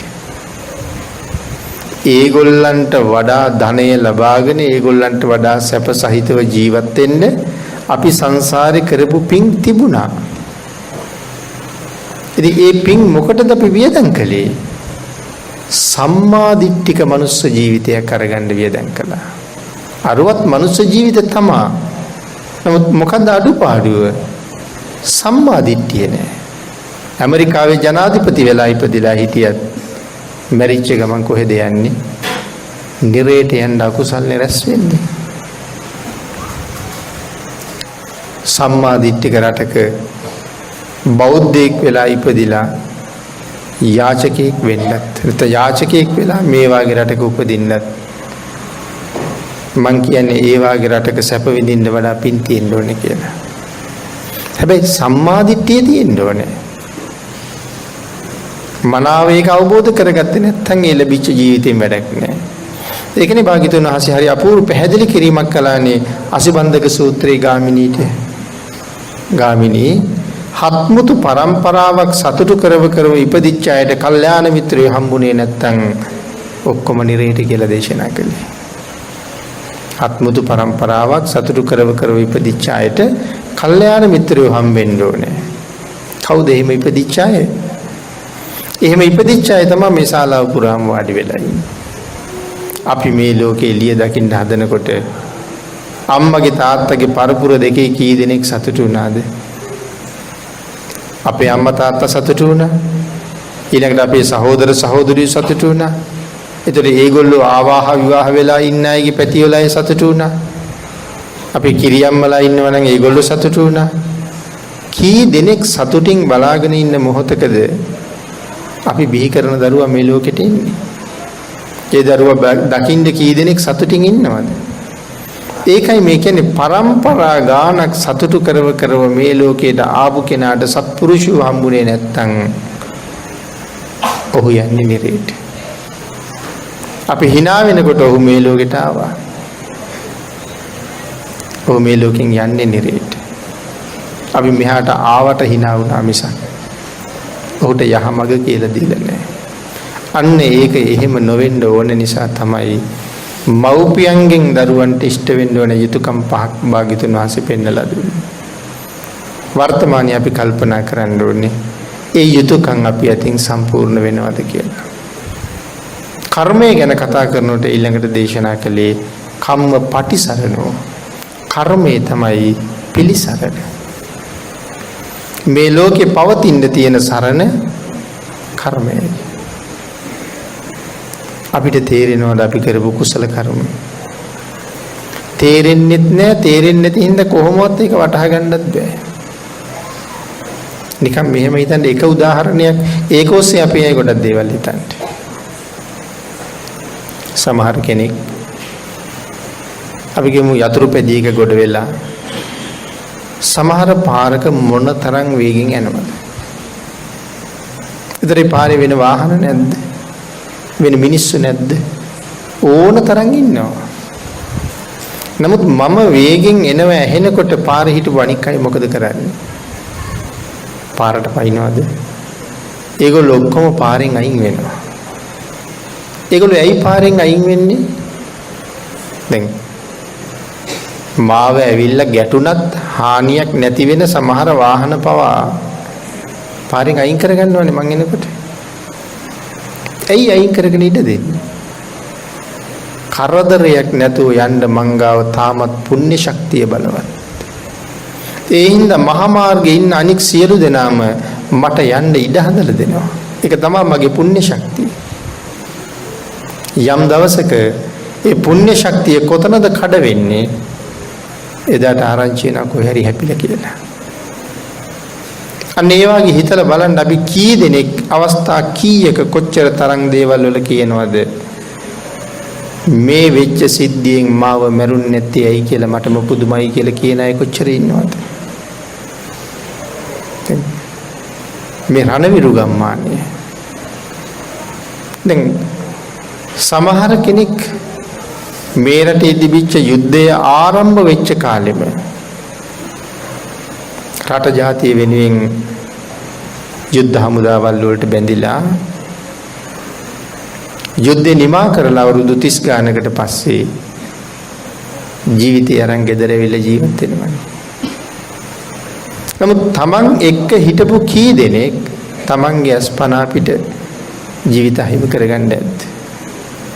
එතකොට ඒ අයට හොඳ අත්දැකීම් තියෙනවා. මේ මම මෙතන හිටියනම් මට තමයි මේ වෙඩි උන්නේ වදින්නේ. නමුත් මං අතෙන්ට යනකොට මගේ යාළුවා මං හිටපු තැනට ආවා. ඔහු ආවේ නැත්තම් ඔහුත් බේරෙනවා. නමුත් කවුද මාව එතනින් අයින් කරලා අනික් කෙනා මෙතෙන්ට ගෙනාවේ? සමහර වෙලාවට මම ඒ ගියපු සේනාංගේ පැත්තක තනියම අතරමං වෙලා. තව එක්කෙනෙක් අපේ කණ්ඩායමෙන් එනවා මට ඉක්මනට එන්න කියන්න. හතුරාට ළඟින් හිටපු මගේ ජීවිතේ බේරිලා මාව එක්කෙන් ආපු කෙනා මග මෙట్లా වැටෙනවා මම බලාගෙන ඉන්නකොට. කර්ම ශක්තිය. ඒ කියන්නේ ඒ තරම් තැනක ඉඳලත් තාමත් ජීවිතේ මගෙන් උදුර ගන්න තරම් සමත් කෙනෙක් නැහැ. ඒක තමයි භාග්‍යතුන් වහන්සේ මේ දේශනා කරන්නේ. පුණ්‍ය ශක්තිය තාමත් රැඳිලා තියෙනවා. යම් දවසක අපි අරගෙන ආපු පුණ්‍ය ශක්තිය අහෝසි වෙච්ච දවසට අපි මේ ලෝකෙන් පිටත් වෙලා යන එක නතර කරන්නත් බෑ. නිකන් හිතන්නකෝ ළමෙක් බයිසිකලයක ගිහිල්ලා හැප්පිලා ජීවිතේ නැති වෙලා. අම්මා කෙනෙක් තාත්තා කෙනෙක් විලාප කියනකොට කී පාරක් කියනවද? ඔය ගමන යන්න එපා කියලා මං කී පාරක් කීවද කියලා. සමහරලට නාන්න ගිහිල්ලා වතුරේ ගිලිලා, මුහුදේ නාන්න ගිහිල්ලා මුහුදේ ගිලිලා. කී දෙනෙක් කියනවාද ওই ගමන යන්න එපා කියලා. නමුත් එච්චර එපා කියදී ඇයි යන්නේ? ඒ කියන්නේ තවත් ඉන්න තියෙන කාලය ඉස්සරහට නැති හින්දා. ඒක නවත්තන්න බෑ කාටවත්. ඒතර මේ පවතින්නේ පෙර ගෙනාවු පුණ්‍ය ශක්තියත් එක්ක. නිකන් හිතන්න පොල් ගස් යට මොන තරම් ඉඳලා තියෙනවද? තාම එක පොල් ගෙඩියක් ඔලුවට වැටුන්නේ නැහැ. සමහරවිට ගහ යට ඉඳලා මම යනකොටම වැටෙනවා පොල්. අපි කියනවා තව මොහොතක් මං හිටියා නම් ඉවරයි කියලා. පින්නතේ සුනාමියට ගිහිල්ලා බේරිච්ච අයත් ඉන්නවා. යුද්ධෙට ගිහිල්ලා බේරිච්ච අයත් ඉන්නවා. ගංගාතුරි ගහගෙන ගිහිල්ලා බේරිච්ච අයත් ඉන්නවා. තවත් වෙනත් ව්‍යසන වලට ඕන තරම් මුණ දීලා ජීවිතේ බේරගත්ත අය ඕන තරම් ඉන්නවා. තමන්ගේ පුණ්‍ය ශක්තිය තියෙන තාක්කල්, ගෙනාවු ආයු ශක්තිය තියෙන තාක්කල් ඒ ජීවිත නැති කරන්න සමත් නැහැ කවුරුවත්. ඒකයි අර සිංහල කියමනක් තිබුණේ. වෙලාව ඇවිල්ලා නැත්තම් ගලේ ගහලවත් මරන්න බෑ කියලා. ඒ පුණ්‍ය ශක්තිය තාම තියෙන නිසා. එතකොට මේ කම්ම පටිසරණෝ. එතකොට මේ පිළිසරණ වෙන්නේ කාවද? මේ වාඩි වෙලා ඉන්න මට බණ අහන ඔබට තාමත් මේ ලෝකේ ජීවත් වෙන්න මේ තියෙන කාගේ රැකවරණේද? මම විසින් පෙර කරගත්ත ලද කුසල කර්මයන්ගේ රැකවරණේ මේ තියෙන්නේ. නැත්තම් ආයුධ කීයක් අපේ ඇඟ දිහාට ඇවිල්ලා ඇද්ද? ගල් කැට පොල් ගෙඩි මම ඔය කතා කරපු විදිහට හිතන්න පලංචි වලින් වැටිච්ච අය කොච්චර ඇද්ද? ලිස්සලා පල්ලෙහාට වැටිච්ච අය කොච්චර ඇද්ද? ඒ ඔක්කොම හිතන්නකො පින්නතුනි මහ බෝසතාණන් වහන්සේ ලෞතර බුද්ධ රාජ්‍ය වෙනුවෙන් බෝධි මූලයේ ඇවිල්ලා වාඩි වුණාට පස්සේ මාරය කොච්චර කරදර කළාද? නව මහා වරුසාවක් ඇසෙව්වා. මොනවද ඒ වරුසාවේ තිබුණේ? ආයුධ වරුසාවක්, වැලි වරුසාවක්, මඩ වරුසාවක්, ගිනි අඟුරු වරුසාවක්, උණුවලු වරුසාවක්, සර්පය වරුසාවක්, ධාරානිපාත වැස්ස, පර්වත වරුසාවක්, මේ ආදි වශයෙන් වරුසා 9ක් වස්සවනවා. මොකද දේවස් වන්නේ සර්ප වරුසාව. 9 වෙනි වරුසාව සර්පය. මේ වගේ වරුසා 9ක් වස්සවනවා. එකකින්වත් බෝසතාණන් වහන්සේට කරදර වෙනවද? කරදර නොවෙන්න හේතුව මෙන්න මෙවන් කිසිම හේතුවකින් කරදරයක් වෙන්න කර්මයක් මේ වෙනකොට Taman ළඟ නැති නිසා. ආයුධ වැක්කිරෙනවා කියම මේ ආයුධ වලට නම් කියලා ඉවර කරන්න බෑ. මේ අහවල් ආයුධ කියලා. කෝටි ප්‍රකෝටි ගණන් අසංඛ්‍ය ගණන් ආයුධ වැක්කිරෙන්නේ. දැන් මේ ආයුධයට Taman ළඟට ඇවිල්ලා කරන්න දෙයක් නෑ. පිහියෙන් කැපෙන්න නම් එතන තියෙන්න ඕනේ පෙර කර්ම ශක්තිය. ඉතින් ඒ ආයුධයට කරන්න දෙයක් නෑ ළඟට ආවට. ළඟට ඇවිල්ලා කරන්න දෙයක් නැති නිසා ආයුධයට මොකද්ද වෙන්නේ? මලක් වෙලා බිම වැටෙනවා. වෙන මොනව කරන්නද? බැලියට පරුවත මල් වෙලා වැටෙනවා. ඒ කියන්නේ කිසිම වරුසාවකට මහ බෝසතාණන් වහන්සේට හානි කරන්න පුළුවන් කමක් නැහැ. මොකද එහෙම හානි වෙන්න තරම් කර්මයක් තමන් වහන්සේ ළඟ මේ වෙනකොට නැහැ. එහෙමනම් ඒ නව මහා වරුසාවෙන් උන්වහන්සේට රැකවරණේ හැදුනේ පෙර කරගත් අසීමාන්තික පුණ්‍ය ශක්තිය නිසා නම් ඉපදිච්ච දවසේ ඉඳලා මේ වෙනකන් අපි කරපු හැම වැඩක්ම මරණයට හේතු වෙන වැඩේ.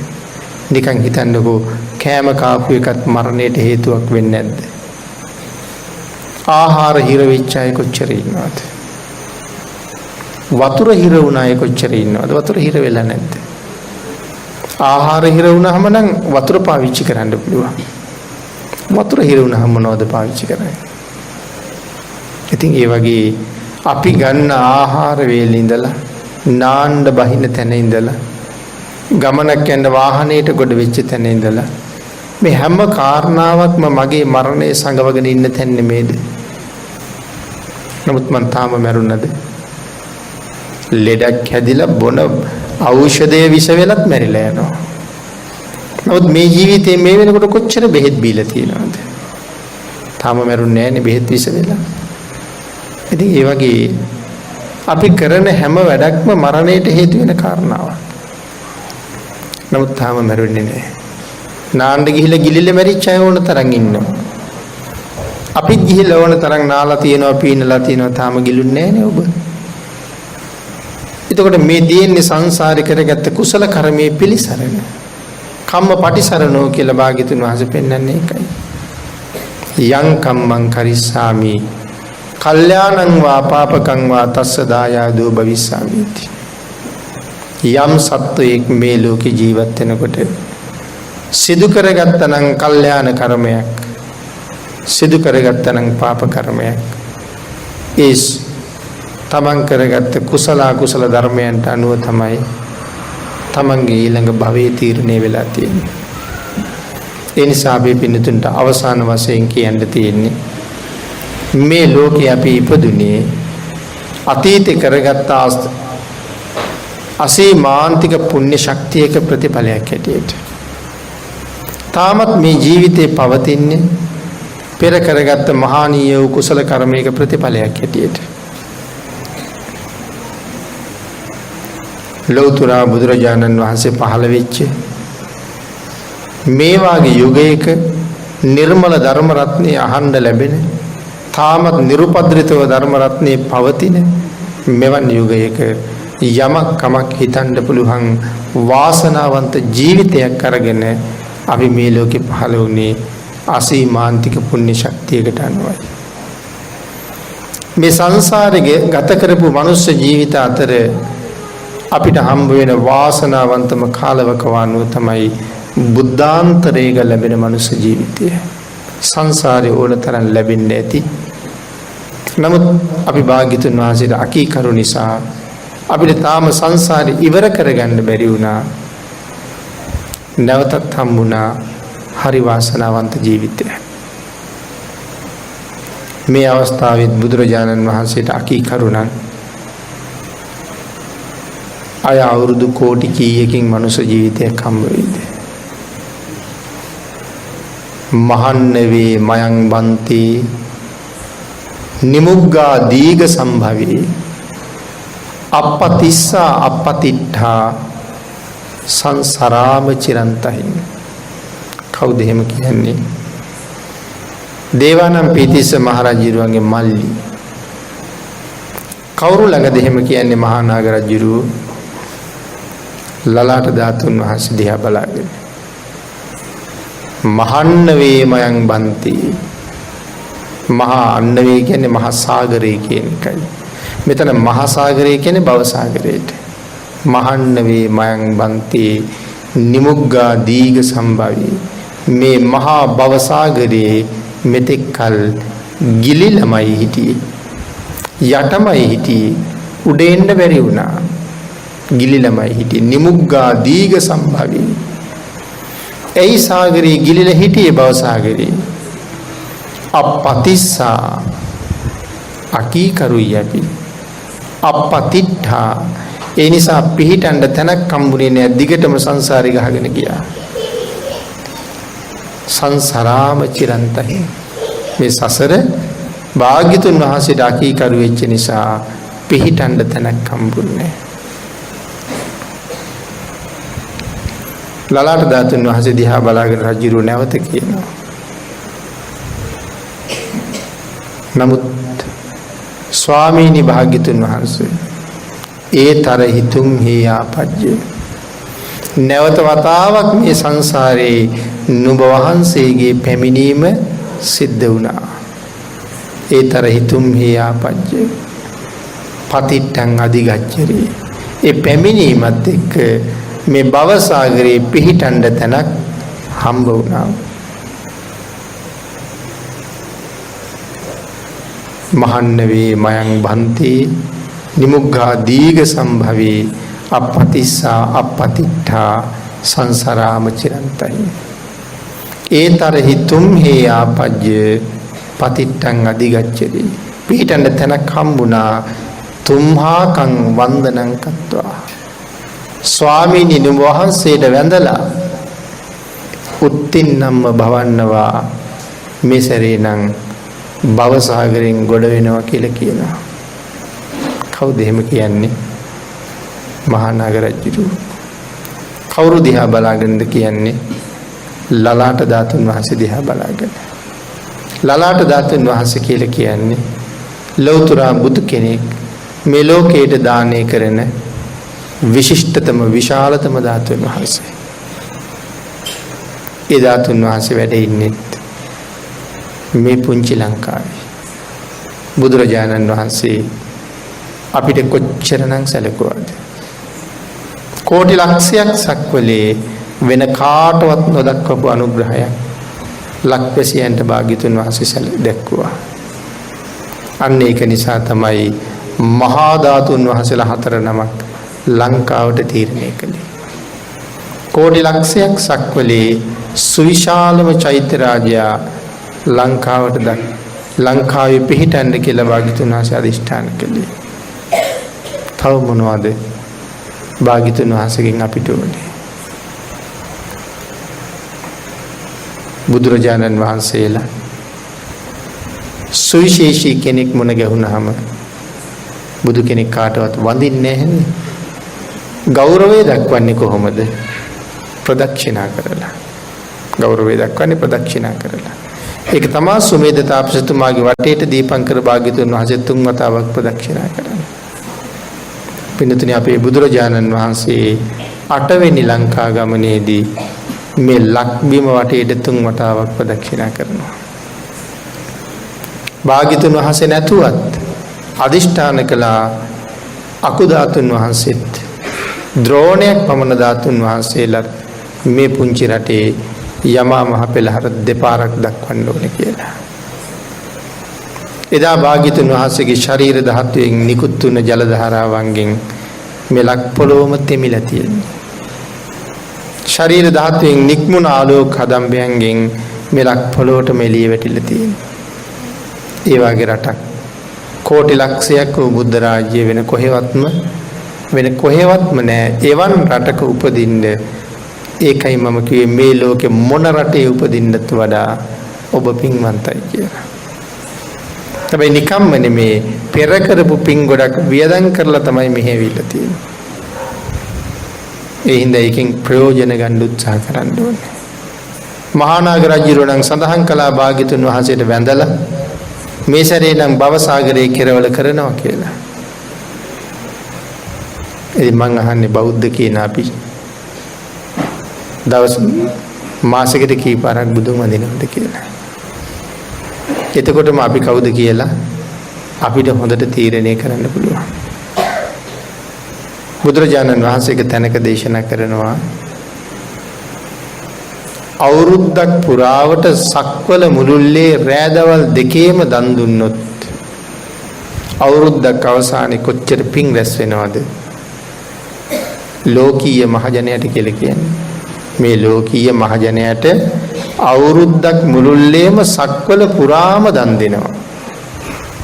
අවුරුද්දක් පුරාවට රැස් කරගත්ත ඒ දානයේ ආනිසංසය මගේ ශාසනයේ එක සෝවාන් වහන්සේ නමකට වැඳලා ලබන ආනිසංසයේ 4 කොටසක් තරම්වත් වටින්නේ නැහැ කියලා දේශනා කළා. ඒතර සෝවාන් වහන්සේ නමකට වන්දනා කරන එක මොන තරම් මහත්ඵලද කියලා තේරෙනවද? නමුත් සෝවාන් වහන්සේලාද සුලභද? හඳුනා ගන්න බැහැනේ. සුලභත් නැහැ. හිටියත් කියන්නෙත් නෑ. ඒක මේ ශාසනයේ තියෙන අසිරියනේ. නමුත් අපිට මේ මාර්ගඵලලාභින් වහන්සේලා හොයාගන්න බැරි වුණාට ජීවමාන භාග්‍යතුන් වහන්සේට වඳින්න අදත් පුළුවන්නේ. එහෙම පුළුවන්කම තිබුණාට කෝ අපි වඳිනව? මේ සර්වඥ ධාතුන් වහන්සේලා ඉතුරු කරලා පිරිනිවන් පෑවේ ඒකටයි. රූපකයෙන් අපිට පේන්නේ නැති වුණාට භාග්‍යතුන් වහන්සේ අපිව අත්හැරලම ගිහිල්ලාද? අත්හැරලම ගියේ නැති හින්දා තමයි දෙපාරක් යමක මහා ප්‍රාතිහාර්ය දැක්කුවේ. අත්හැරලම ගියේ නැහැ කියලා. රූපකය නැහැ. අත්හැරලා ගියේ නැහැ. අවුරුදු 5000ක් කල් භාග්‍යතුන් වහන්සේ අපිත් එක්ක වැඩ ඉන්නවා. පරිනිර්වාණ තුනක් තියෙනවා බුදු කෙනෙකුට. ක්ලේශ පරිනිර්වාණය, ස්කන්ධ පරිනිර්වාණය සහ ධාතු පරිනිර්වාණය කියලා. භාග්‍යතුන් වහන්සේගේ ක්ලේශ පරිනිර්වාණය සිද්ධ වුණේ ගයාවේ බෝධි මණ්ඩලයේ ළඟ. ස්කන්ධ පරිනිර්වාණය සිද්ධ වුණේ කුසිනාරාවේ උපවත්තන සල්ලුවේනේ. නමුත් තාම සර්වඥ ධාතුන් වහන්සේගේ පරිනිර්වාණය සිද්ධ වුණේ මේ පරිනිර්වාණ තුනම සිද්ධ වුණාම තමයි සර්වඥතා ඥානය ලබාගත් උතුමන් වහන්සේ නම සදාටම ලෝකෙන් සමුගත වෙන්නේ. එන්න භාග්‍යතුන් වහන්සේ තාම ජීවමානයි කියන කාරණාව ඔප්පු කරලා ඉවරයි ලෝකෙට. සෝවාන් වහන්සේට වන්දනා කරන කුසලයේ අරතරන්නම් භාග්‍යතුන් වහන්සේට වැඳලා ලබා ගන්න කුසලයේ කොයිතරම් වෙන්න එපාද? ඒ වුණාට අපි දවසේ කරන්න තියෙන අනික් වැඩ ටික ඔක්කොම ඉවර කරලා වෙලාවක් තිබ්බොත් විතරක් බුදුන් වදිනවා. මෙච්චර පිනක් නම් රැස් වෙන්නේ අනික් වැඩ ටික ඔක්කොම පැත්තක තියලා බුදුන් වැදලා ඉවර වෙලා නම් අනික් වැඩ ටික පටන් ගන්නෙ. කොයිතරම් අපේ සංසාරේ සුබ සහගත පැත්තට පරිවර්තනය වෙයිද? ඒකයි මම කිව්වේ අපි කොච්චර දුර්වලද කියලා හිතන්න ඕනේ. අපි හිතාගෙන විතරයි ඉන්නේ අපි බෞද්ධ කියලා. අසීමාන්තික කුසල ලබන්න පුළුවන්. නිමක් නැති කුසලයක් රැස් වෙනවා. ජීවමාන බුද්ධ සංඥාව අරගෙන වන්දින්න. මොකක්ද කියන කාරණාව? ජීවමාන බුද්ධ සංඥාව කියන එක පින්නතේ ඕක පැහැදිලි කරලා ලේසියෙන් ඉවර කරන්න බැරි කාරණාවක්. අපි කොච්චර වංචනිකද කියලා තේරෙන්නේ බුදුන් වඳින්න ගියාම. අපි කොච්චර වංචනිකද කියලා තේරෙන්නේ බුදුන් වඳින්න ගියාම. බුද්ධ පූජාව කරන්න ගියාම. විහාරෙට යනකොට. කෙලස් වැඩි හින්දා තේරෙන්නේ අපේ වංචනික බව. නමුත් පිටින් බලාගෙන හිටියොත් කෙනෙක් සැලකිල්ලෙන් ඒ වංචනික බව පේනවා. නිකන් හිතන්නකෝ අපි වෙනස් වෙන හැටි. මම එක උදාහරණයක් මෙහෙම කිව්වොත් අපි ඔක්කොම අද යනවා අපි ගමේ පන්සලට. පන්සලට ගියද ඔක්කොම විහාරෙට යන්නේ. එතකොට දැන් ආරංචි වෙනවා අපි කියමු රාජ්‍ය නායකයා ඇවිල්ලා නායක හම්දුරුත් එක්ක මේ වෙලාවේ විහාරය ඇතුලේ ඉන්නවා. අපි වෙනස්කම් වෙන්නේ නැද්ද මොකද? අපේ පිළිවෙල වෙනස් වෙනවා. එතකොට ළමයි කෑ ගහනවා නම් දුවනවා නම් ඒගොල්ලෝ ළඟට අර ගන්නවා නිශ්ශබ්ද කර ගන්නවා. gedara ඉද්දිම ওই කාරණාව ආරංචි වුණොත් වෙනදා අඳින්න හිටපු ඇඳුම් වලට වඩා වෙනම විශේෂ ඇඳුම් අඳිනවා. හොඳට කෙස් රැවුල් කපා ගන්නවා, පීර ගන්නවා. වෙනස්කම් ටිකක් වෙන්නේ නැද්ද අපි? ඒ රාජ්‍ය නායකයා ඇවිල්ලා ඉඳලා. නමුත් ඇත්තටම පන්සලට ගිහිල්ලා විහාරයට යන්නේ කවුරු දකින්නද? කෝටි ලක්ෂයක් සක්වලක අධිපතිය ඉන්න නිසා. ඒ කියන්නේ භාග්‍යතුන් වහන්සේට වඩා රාජ්‍ය නායකයාට සලකලා නෙමෙයිද තියෙන්නේ. දැන් තේරෙනවද වංචාව අපි ගාව? තේරෙන්නේ නැහැ කෙලෙස් නිසා. ටිකක් හිතලා බලන්නකෝ අපි ගෙනියන මල් වට්ටි. පෞද්ගලිකව ධර්මදේශනාවල් වලට ගියාම ඔය මල් වට්ටි ඕන තරම් දෙන හාමුදුරුවෝ පූජා කරන්න කියලා. ඊයේ පෙරේදත් මල් වට්ටියක් ළඟ තිබිච්ච මේසෙ උඩ තියලා ආවා. භාග්‍යතුන් හසිට පූජා කරන්නේ නැතුව. ඒක සෝදලා නැහැ. ඒකේ පරවෙච්ච මලුත් තියෙනවා. කවුරු ගාවටද මේ මල් වට්ටිය ගෙනියන්නේ කියලා හිතන්න ඕනේ නැහැ. මම එහෙම කළා කියන කාරණාව නෙමෙයි මට කියන්න ඕනේ. ඉතින් අපි ඔක්කොගේම ශාස්ත්‍රුන් වහන්සේ. ඒ කියන්නේ මේ විශ්ව ධාතුවේ පහළ වෙච්ච අති ශ්‍රේෂ්ඨතම උතුමන් වහන්සේ ගාවට මම කොහොමද යන්නේ? ඔය මල් වට්ටි දෙකේ වෙනස බලන්නකෝ. ජනාධිපතිතුමාට එකකුයි භාග්‍යතුන් වහන්සේට එකකුයි හදාම. ඒ බුදුරජාණන් වහන්සේට පේන්නේ නැහැ මල් වට්ටි කියලානේ අපේ කල්පනාව. අපේ මල් වට්ටිය දැක්කේ මීට අවුරුදු 2600 ගණනකට කලින් මම එහෙම වට්ටියක් හදන බව. නමුත් ජීවමානව පේන්නේ ඉන්න කෙනෙකුට හදනකොට ඒක ඊටාම නැවුම්ම ලස්සනට පිරිසිදුව හිත දිනා ගන්න හින්දා හදනවා. අපි වෙනස එතකොටයි තේරෙන්නේ.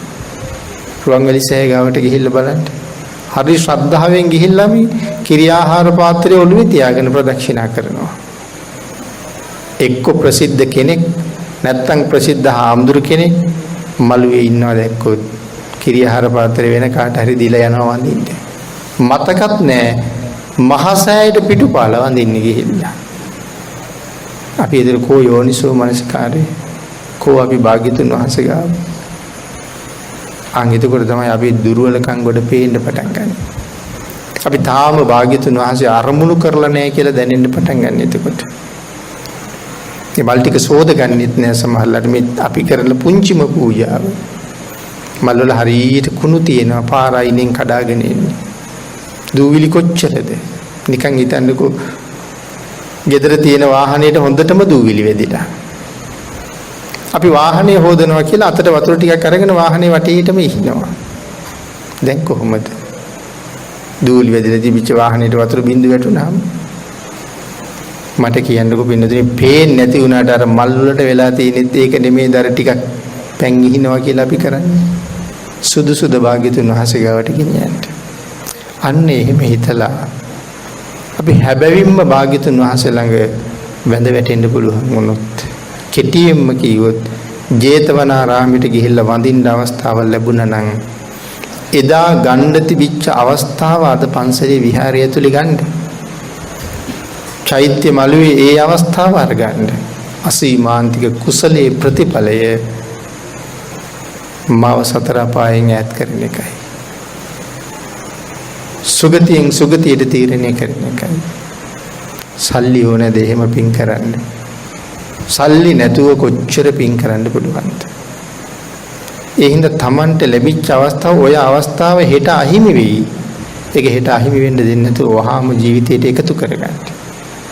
එකතු කරගෙන Tamanට සාධාරණයක් කරගන්න කෙනෙක් බවට පත් වෙන්න. මේ ජීවිතයේ ගෙවෙන පැය 24න් තනියම හිතන්නකෝ කෝ මං වෙනුවෙන් ගෙවෙන පැය ටික කියලා. ඔක්කොම අනුන් වෙනුවෙන් ගෙවිලා තියෙන්නේ. නිදාගත්ත ටික අහකටනේ. අනිත් ටික අනුන්ට ගෙවිලා තියෙන්නේ. මට මගේ ජීවිතේ මං වෙනුවෙන් ගෙවුන පැයක් නෑ. අන් ඒකින්ද කර්මය කියන ධර්මතාවය මේ ලෝකේ පුරාම අදත් හරි ප්‍රබලයි.